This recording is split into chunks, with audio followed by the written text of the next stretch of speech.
Merci Pascal pour ce passage de relais. Merci à Denis d'avoir commencé à chauffer la salle en ne vous brisant pas complètement le moral. J'espère que je resterai sur cette ligne-là, même si on a quand même un certain nombre de faits un peu têtus qui nous incitent à une certaine précaution. Alors, on aurait dû inviter un expert pour vous parler du rebond. Pour moi, l'expert, c'est le personnage que vous avez à l'écran, que vous connaissez peut-être, pour les plus anciens. C'est Zébulon, et voilà, qui, grâce à une formule magique, tournicoti, tournicoton, permettait de passer d'un monde réel au monde du manège enchanté, dans lequel tout se passait au mieux. Alors malheureusement, tout ne se passe pas au mieux dans l'économie réelle.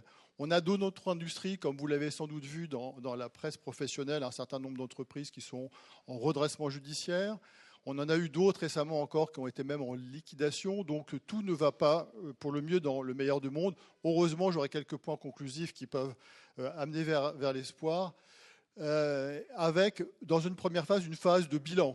Denis Ferrand le disait bien, pour pouvoir analyser et voir quelles sont les conditions du rebond, déjà il faut voir d'un point de vue quantitatif quelle est la situation. Et puis après, voir quels sont les facteurs qui peuvent nous aider, qui vont nous freiner dans le rebond. Et enfin, dans une troisième partie, je conclurai sur un certain nombre de points malgré tout qui subsistent et qui nous permettent d'avoir malgré tout de l'espoir. Alors sur les éléments quantitatifs, je serai beaucoup sur une approche européenne, même si j'aurai quelques éléments plus français. Pourquoi ? Parce que comme vous le savez, l'industrie papetière est en termes capitalistiques très largement internationalisée.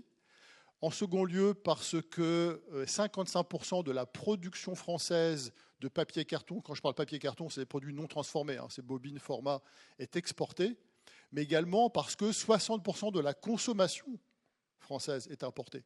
Et donc, parmi vous dans la salle, je suis certain que vous avez pour beaucoup des fournisseurs qui sont des fournisseurs situés à l'étranger. Et donc, je pensais intéressant de donner quelques éléments dans un premier temps en ayant ce focus qui est le focus européen. Alors, ce que vous voyez ici sur ce graphe-là, c'est un élément central. Vous l'avez en tête, mais je pense que c'est bon de se remettre ces quelques données à l'esprit. C'est la courbe de consommation de papier et carton à l'échelle européenne. Alors, c'est une période relativement longue, hein, puisqu'on part de 1991 pour aller jusqu'en 2024. Donc, vous avez la courbe qui est la courbe en haut, qui montre l'évolution totale de la consommation des papiers et cartons. Et ce que vous voyez, c'est qu'on a eu un pic de consommation qu'on peut dater très précisément de l'année 2007. Et depuis 2007, modulo les périodes de reprise post-grosse crise, les deux grosses crises que l'on a eues, c'est d'une part la crise de subprimes 2008-2009, et puis également évidemment la crise Covid. Mais modulo ces périodes-là, on a eu essentiellement des périodes de réduction de la consommation à l'échelle européenne des papiers et cartons. Pourquoi ? Principalement parce que lorsque vous regardez les 4 grandes familles de produits, donc vous avez les 5 même, vous avez en bas le journal, le newsprint, vous avez en jaune juste au-dessus l'impression-écriture, en vert le graphique, en émeraude l'emballage et en gris les spécialités. Et ce qui est très frappant sur ce graphe, c'est que le pic de consommation à l'échelle européenne correspondait au moment où on a eu le maximum de consommation des papiers graphiques et que depuis cette date, les deux segments que sont les segments orange et les segments jaunes sont en décroissance très marquée. Donc on est vraiment dans une phase où on a eu cette érosion année après année de la consommation des papiers graphiques, je ne vous apprends rien, et dans le même temps, c'est à relever également une augmentation de la consommation des papiers destinés à l'emballage, c'est le secteur qui est un secteur émeraude. En termes de volume, vous voyez qu'on était dans les années 2005 à peu près 90 millions de tonnes à l'échelle européenne en termes de consommation pour passer à 70 en 2024. Alors évidemment, la question qui se pose, c'est qu'est-ce qu'on peut en déduire sur le futur ? Le point important sur cet aspect-là, c'est également de noter la courbe que vous avez à l'écran, qui est la courbe qui marque d'une part la consommation de papier et carton, c'est la ligne qui est émeraude. Donc vous voyez qu'elle atteint là encore un maximum en 2007 et qu'après elle décroît. Et que vous avez dans le même temps une autre courbe intéressante qui est celle du PIB, c'est-à-dire de la richesse qui est fabriquée à l'échelle européenne. Et ce qui est tout à fait marquant, c'est le point de décrochage que l'on voit apparaître en 2007, c'est-à-dire que jusqu'en 2007, on avait une corrélation assez directe entre l'augmentation du PIB et la consommation de papier carton. Et depuis 2007, cette logique-là a été modifiée, puisque vous avez vu que les deux courbes décrochent de manière très, très marquée. Ce qui veut dire qu'on ne peut plus en déduire de manière aussi directe que l'on pouvait le faire par le passé des règles de corrélation entre croissance du PIB d'une part et consommation de papier, carton d'autre part. Tout ça conduit naturellement à la question de savoir en termes de production, qu'est-ce que l'on peut dire. Alors je ne vais pas développer la courbe parce que la courbe de la production est évidemment la décalque de celle de la consommation dans la mesure où le tissu industriel s'ajuste à la consommation. Lorsque vous avez en Europe des réductions de consommation de papier journal, eh bien, mécaniquement, au bout d'un quelque temps, vous avez des fermetures de sites fabriquant du papier journal ou conversion de ces entreprises qui fabriquent du papier journal qui se transforment pour fabriquer des papiers et cartons d'emballage, par exemple. Donc la courbe, dans sa économie générale, dans sa structure, est très analogue à celle sur la consommation, avec quand même une différence concernant l'échelle, puisque vous voyez qu'on est sur des volumétries qui sont supérieures à l'échelle de la consommation, ce qui veut dire que l'Union européenne, enfin l'Europe d'une manière plus générale, puisqu'on inclut également la Norvège dans ce cadre-là, est exportatrice nette de papier et carton. Et ça, on verra les conséquences que ça pourra entraîner lorsqu'on parlera de la question des droits de douane qu'a évoqué Denis Ferrand. Cette mécanique-là de basculement d'une industrie qui était historiquement très tournée vers le graphique, vers l'emballage, on la retrouve à l'échelle française. Vous avez là deux représentations en diagramme, à gauche 2024, à droite 2024, donc 10 ans plus tard. Et vous avez là encore la décomposition en termes de production française pour les différentes sortes. Vous voyez qu'en 2004, la production de papier graphique, c'était 45%, pour passer en 2024 à 12%. Donc vous voyez l'attrition très forte d'une industrie qui a basculé du graphique vers l'emballage et également une réduction en termes de volumétrie qui s'est accompagnée de cette modification. Alors, tout ça a des conséquences également sur la manière dont les flux intra-européens se sont répartis, puisque, comme je le disais tout à l'heure, les circulations de bobines à l'échelle européenne sont extrêmement importantes. Je répète, 60% de la consommation papetière en France provient d'importations majoritairement intracommunautaires. Et on retrouve là, sur ce graphe-là, la répartition assez habituelle entre les grands pays, qui sont des pays plutôt à économie développée, à population importante, et donc à consommation de papier et carton important, donc dans le loto en quelque sorte, Allemagne, Italie, la France qui arrive en troisième. Donc la France qui reste malgré tout un pays important en matière de consommation de papier et carton, même si ça a décru, même si l'Allemagne représente quasiment le double. Et dans ce total de la consommation, donc vous voyez le segment jaune, qui est celui qui vous intéresse au premier chef, qui représente la consommation de papier graphique, qui évidemment est moindre à l'échelle de notre pays qu'elle ne l'est par rapport à la production de papier d'emballage. Donc tout ça est cohérent. On retrouve le même type de répartition en ce qui concerne la production, avec, si ce n'est un élément important, qui est ce que la France a glissé vers la droite. L'Allemagne reste le premier pays producteur, suivi par la Suède, l'Italie, la Finlande, l'Espagne, et la France arrive uniquement bien plus tard.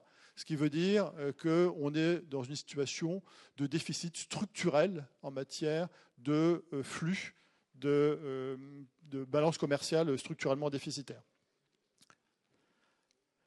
On retrouve ce que je viens de vous dire sur le graphe qui est ici. Vous avez en haut à droite les pays qui sont les pays exportateurs nets et en bas, avec les histogrammes tournés vers la gauche, les pays qui sont importateurs nets. Donc je ne vais pas rentrer dans le détail pour chacun des pays et chacune des grandes familles de produits, mais on retrouve bien donc la Suède, Finlande, l'Allemagne qui sont des pays exportateurs de manière importante, et la France qui reste structurellement importatrice de papier et carton, tout particulièrement pour les sortes graphiques, mais pas uniquement.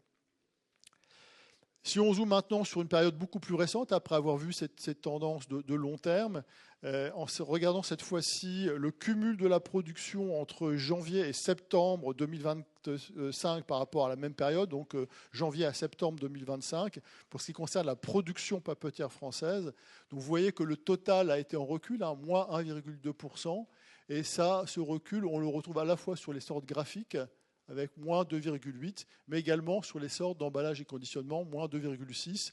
La seule famille de produits pour laquelle on a noté une augmentation de la production en 2025 par rapport à 2024, ce sont les papiers d'hygiène, notamment du fait d'un certain nombre d'investissements qui ont eu lieu dans notre industrie. Voilà, donc vous voyez, les conditions du rebond sont pas forcément traduites dans les chiffres. Hein. Sur les tendances de long terme, encore une fois, réduction de la consommation, réduction de la production qui s'ajuste, basculement du graphique très largement vers de l'emballage. Et en France, depuis le début de l'année, recul de la production en lien avec un recul de la consommation. Alors, qu'est-ce que l'on peut maintenant anticiper pour l'avenir ? On a eu le contexte macroéconomique qui nous a été brossé par Denis Ferrand. Maintenant, de manière un petit peu plus microéconomique, je vais regarder à la fois les éléments qui sont les éléments qui freinent le rebond, et puis après, m'intéresser à ceux qui peuvent le favoriser. Le premier point à avoir à l'esprit, ça n'a pas du tout été évoqué par Denis Ferrand, c'est la question de la fiscalité. Enfin, on est quand même dans une période, vous lisez tous les gazettes, où on a une crainte très forte d'augmentation marquée de la pression fiscale sur les entreprises.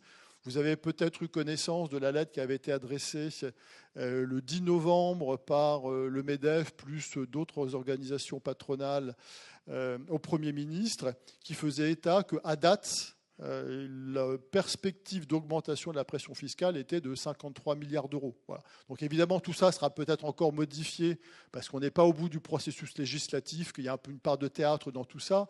Mais la tendance quand même de fond, c'est un alourdissement de la pression fiscale sur les entreprises, ce qui évidemment veut dire des fonds, des ressources qui nous feront défaut pour pouvoir faire de la R&D, pour pouvoir faire du développement commercial, pour pouvoir acheter des nouvelles machines. Donc c'est quand même un élément qui nous inquiète de manière très marquée. Le deuxième point également majeur, c'est lié à la question de l'énergie. On rentre depuis 2022 dans un nouveau monde pour lequel le coût de l'énergie sera structurellement plus important en France qu'il ne l'a été dans les années passées, et cela pour 3 raisons principales. La première raison concerne le marché de l'électricité. On avait en France un dispositif qui était très favorable, qu'on appelle l'accès régulé au nucléaire historique, l'AREN en d'autres termes, qui était un dispositif qui partait du principe suivant. On a fait, nous, en France, le choix collectivement de fonder la production d'électricité très largement sur le nucléaire. Et ce choix-là permet d'avoir du coût du mégawattheure plus compétitif que dans beaucoup d'autres pays. Et donc, il y a plus d'une dizaine d'années de cela, avait été mis en place un dispositif qui disait que comme on a en France des actifs de production d'électricité nucléaire, il faut que le consommateur, particulier et industriel, puisse en disposer au travers de ce dispositif qui conduisait à ce qu'une partie de l'électricité vendue par EDF le soit à des prix régulés, un coût très compétitif de 42 € le mégawattheure.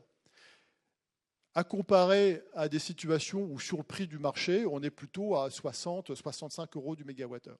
La mauvaise nouvelle, c'est que ce dispositif, l'AREN, s'interrompt au 31 décembre de cette année. Donc on vit là les tout derniers moments de contrat de fourniture que vous pouvez avoir, vous, en matière d'électricité, dans lequel on retrouve cette composante AREN, et on bascule dans une économie où c'est maintenant le marché qui s'impose, avec la difficulté, c'est que le marché est très largement européen, ce qui veut dire que même s'il y a évidemment des écarts, des spreads entre les pays, c'est plus le fonctionnement global du marché de l'électricité qui fixe les niveaux de prix, ce qui décorrèle les prix de marché des prix de production du nucléaire historique amorti. Donc on perd en France cet avantage majeur que l'on avait d'une électricité compétitive, là où les Allemands, qui, vous l'avez vu, ont des prix historiquement plus chers, notamment avec leur modèle énergétique, vont mettre en place des dispositifs pour pouvoir abaisser le prix du consommateur. Donc un des gros avantages que l'on avait par rapport à nos concurrents allemands va progressivement s'effacer avec la fin de l'AREN. Le deuxième élément concerne le gaz.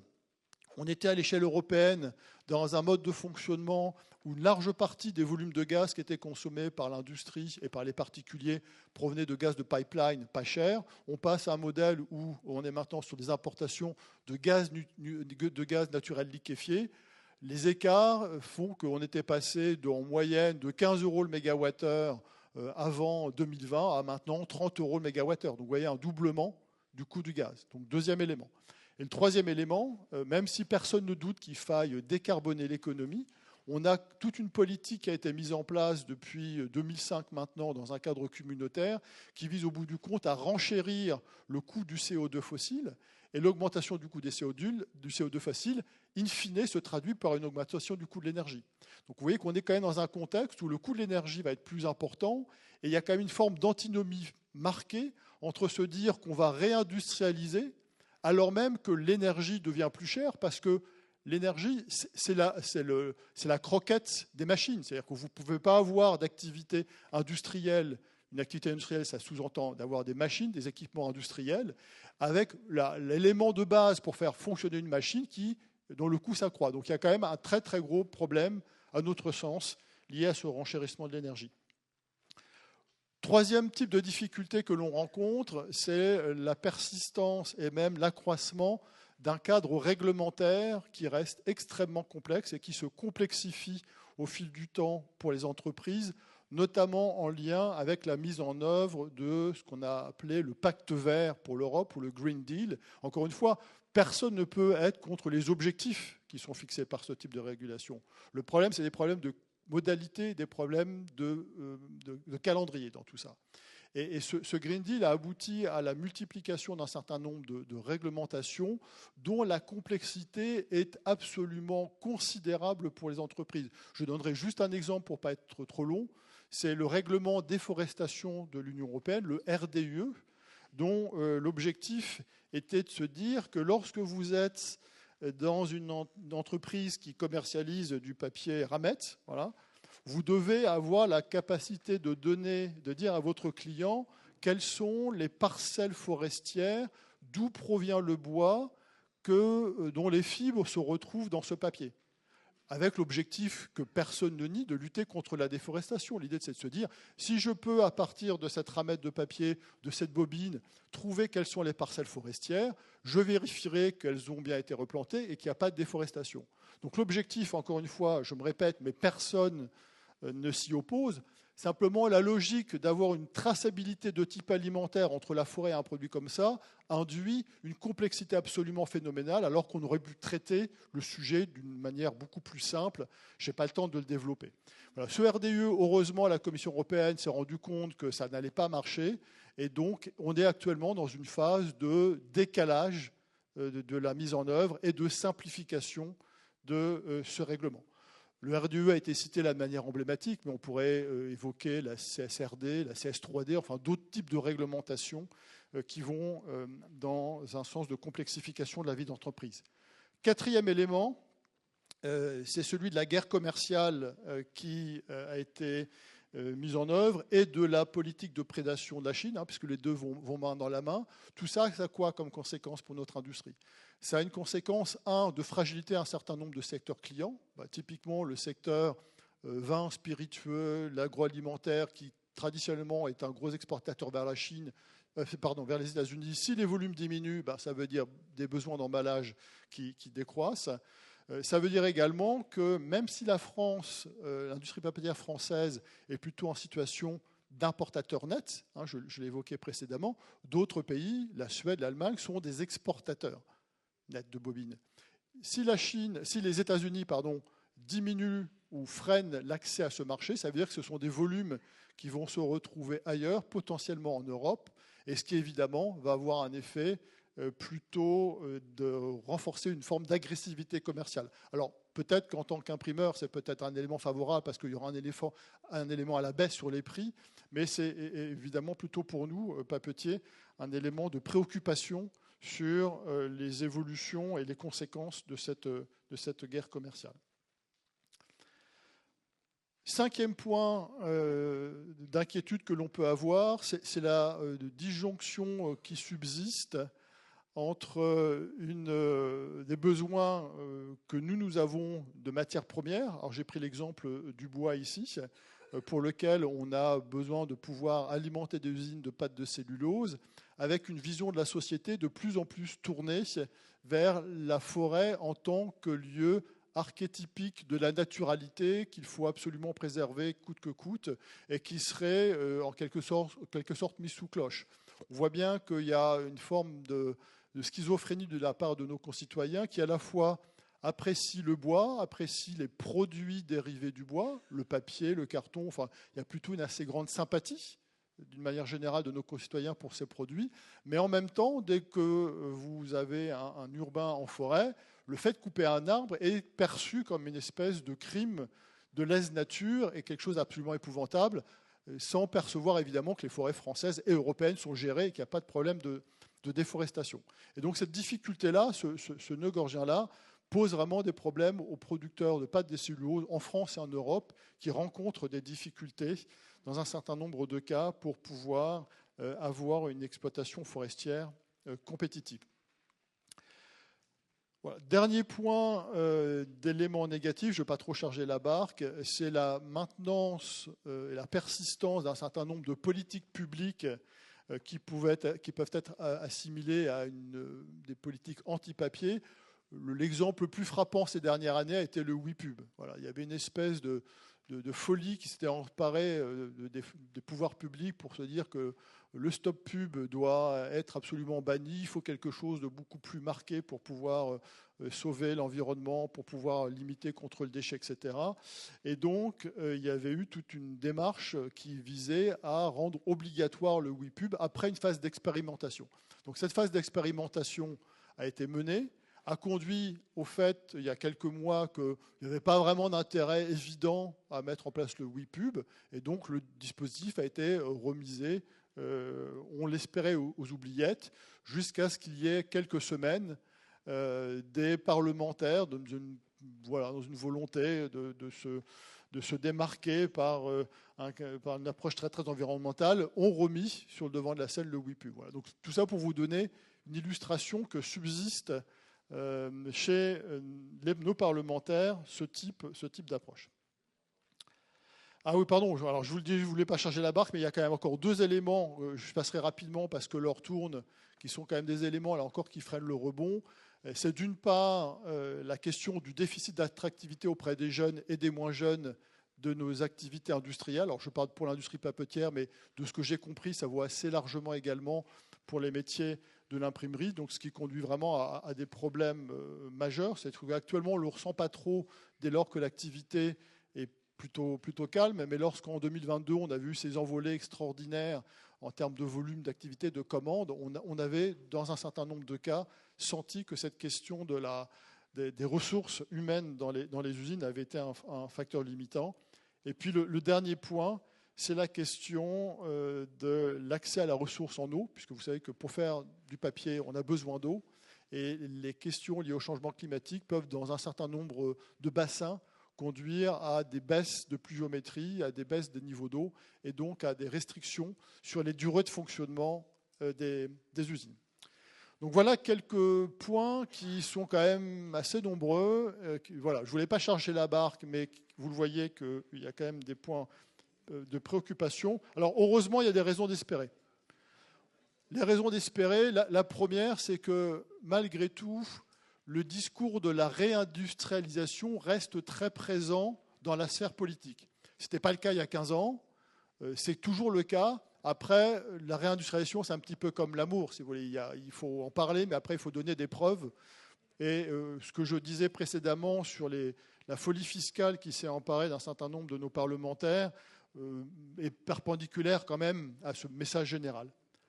Le deuxième point qui nous donne des raisons d'espérer, c'est qu'à l'échelle européenne, il y a une certaine forme de prise de conscience. Le rapport Draghi qui avait été cité tout à l'heure montre bien qu'en matière de droit commercial, qu'en matière de droit de l'environnement, on peut s'attendre à des évolutions. Donc ça, c'est pour ce qui concerne la Commission.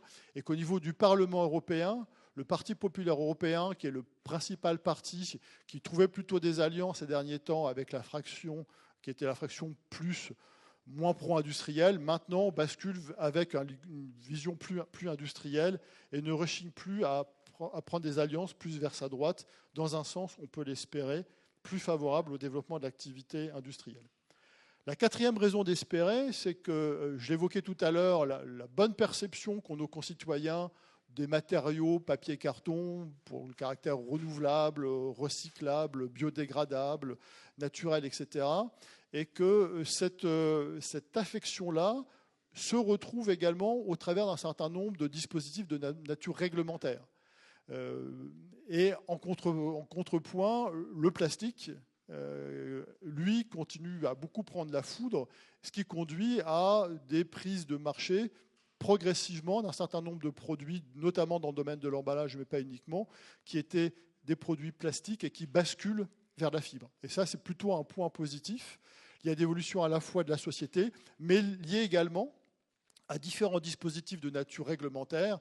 Vous avez peut-être entendu parler de Packaging and Packaging Waste Regulation, PPWR, le règlement emballage et déchets d'emballage, qui, même s'il a certains défauts, conduit quand même bien cette vision de dire, voilà, il faut progressivement substituer à du plastique, du matériau fibreux.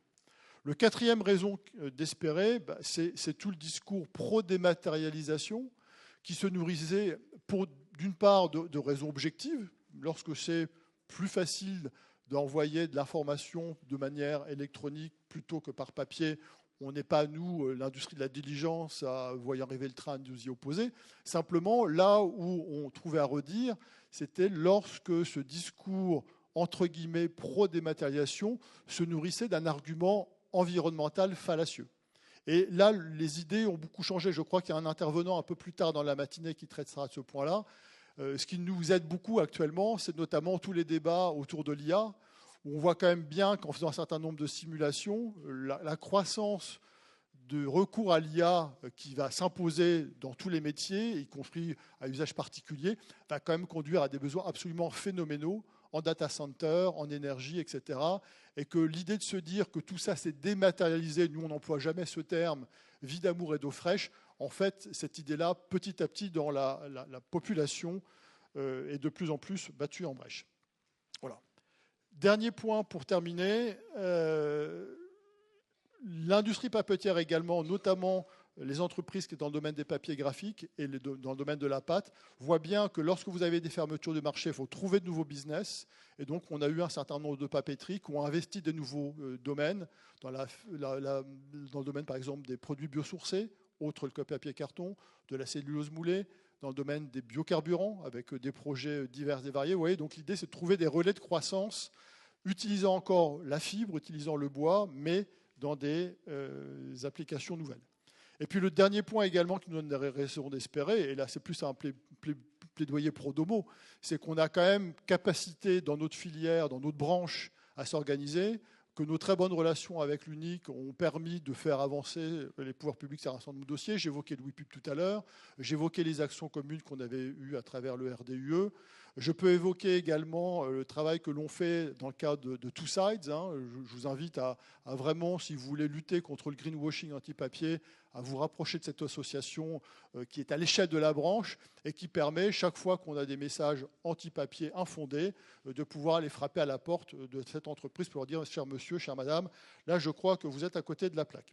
Voilà. Donc en conclusion, il y a une citation que j'aime bien, qui est que vous voyez que même si on fait le pendant entre les points négatifs et les points positifs, on pourrait avoir des raisons de s'inquiéter, mais qu'après, une fois qu'on a dit ça, c'est vraiment à nous de prendre notre destin en main.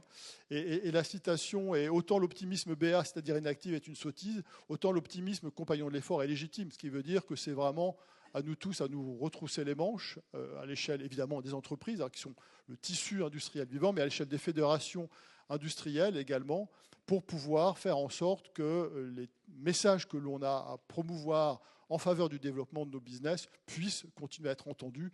Et je suis certain qu'on pourra y arriver. Je vous remercie.